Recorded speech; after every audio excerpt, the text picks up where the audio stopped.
നെല്ലിന് താങ്ങുവില നൽകില്ലെന്ന് മില്ലുടമകൾ. പഴഞ്ഞൂർ പഞ്ചായത്തിലെ കല്ലേപ്പാടം ചന്തപ്പുര പാടശേഖരത്തിലെ കർഷകർ ദുരിതത്തിൽ.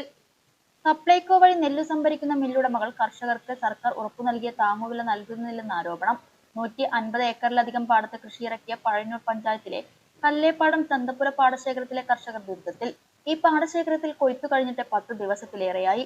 കർഷകർ യന്ത്രങ്ങൾ ഉപയോഗിച്ച് നെല്ല് കാറ്റത്തുണർത്തിയും ചാക്കിലാക്കി മൈതാനത്ത് അടുക്കി സൂക്ഷിച്ച നെല്ലിന്റെ തൂക്കത്തിന്റെ 5% വില കുറയ്ക്കുമെന്ന വിചിത്രവാദമാണ് നെല്ല് സംഭരിക്കുന്ന മില്ലുടമകൾ കർഷകരെ അറിയിച്ചത്. കഷ്ടപ്പെട്ട് പണിയെടുത്തുണ്ടാക്കിയ നെല്ലിന്റെ വില ഇത്തരത്തിൽ കുറയ്ക്കാൻ കർഷകർ അനുവദിക്കില്ലെന്ന് അറിയിച്ചതോടെയാണ് സംഭരണം വൈകുന്നത്. സർക്കാരിന്റെ ഉറപ്പിൽ കൃഷിയിറക്കി കൊയ്തെടുത്ത ടൺ കണക്കിന് നെല്ലാണ് ചാക്കുകളിലാക്കി മൈതാനങ്ങളിലും വീട്ടുമുറ്റത്തും സൂക്ഷിച്ചിരിക്കുന്നത്. വേനൽ മഴയെത്തി നെല്ല് നനഞ്ഞാൽ ലക്ഷക്കണക്കിന് രൂപയുടെ നഷ്ടമുണ്ടാകുമെന്ന വിഷമത്തിലാണ് കർഷകർ.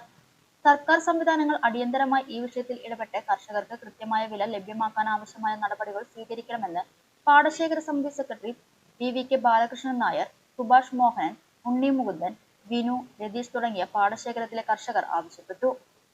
കല്ലേപ്പാടം ചന്തോത്തര പാടശേഖരത്തിൽ കൊയ്തിട്ടുള്ള നെല്ലാണ് ഈ കിടക്കുന്നത്. ഇത് കർഷകർ കൊയ്ത് കൊണ്ടുവന്നിട്ട് എല്ലാം ഉണക്കി മെഷീനിൽ കാറ്റത്തിട്ട് വൃത്തിയാക്കിയിട്ട് ചാക്കിലാക്കിയിട്ടുള്ള നെല്ലാണ് ഇരിക്കുന്നത്. ഇതിൻ്റെ സാമ്പിൾ എടുത്തിട്ട് പോയിട്ടുണ്ട്.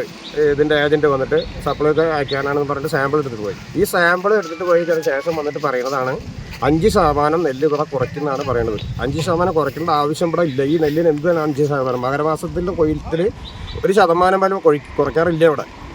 കന്നിമാസത്തിലാണ് എന്തെങ്കിലും കുറയ്ക്കുകയാണെങ്കിൽ കുറയ്ക്കുള്ളൂ. അപ്പോൾ അതുകൊണ്ട് ഞങ്ങൾ ആകെ ദുരിതത്തിലാണ് ഇവിടെ. ഇത്രയും പൈസ ഇറക്കിയിട്ട് ഞങ്ങൾ ഈ സാധനം കൊയ്ത്ത് കയറി ഇവിടെ കൊണ്ടുവന്നിട്ടതിന് ശേഷം ഞങ്ങൾക്ക് മഴ വന്നു കഴിഞ്ഞിട്ടുണ്ടെങ്കിൽ ഈ സാധനം സൂക്ഷിക്കാൻ ഇവിടെ ആർക്കും സ്ഥലമില്ല.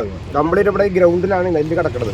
അപ്പോൾ ഇന്നലെ ഭയങ്കരമായിട്ട് മഴ കോളുണ്ടായിരുന്നു. അപ്പോൾ അതുകൊണ്ട് ഞങ്ങൾ ഇന്നലെ കുറച്ച് ടാർപ്പായൊക്കെ ഇട്ടിട്ടൊക്കെ മൂടി ഒരു 2 ദിവസം ആക്കി വെച്ചിട്ടുണ്ട്. അപ്പോൾ ഇനി മഴ വന്നിട്ടുണ്ടെങ്കിൽ ഇനി അങ്ങനെയൊന്നും ചെയ്യാൻ നമുക്കിവിടെ പറ്റില്ല. അപ്പോൾ അതുകൊണ്ട് മഴ വരുമ്പോൾ ഞങ്ങൾ ഈ കൊയ്തിട്ടുള്ള നെല്ല് കംപ്ലീറ്റ് വെള്ളത്തിൽ പോകും, പാടത്തേക്കിനെ ഒലിച്ചു പോകും. അതുകൊണ്ട് ഞങ്ങൾക്ക് പൈസ ഒരുപാട് ലക്ഷങ്ങൾ നഷ്ടം വരും. അപ്പോൾ അത് ശതമാനം കുറയ്ക്കാതെ തന്നെ എടുക്കാനുള്ള ഒരു സംവിധാനം സപ്ലൈകോ പാടി ചെയ്തു തരണം.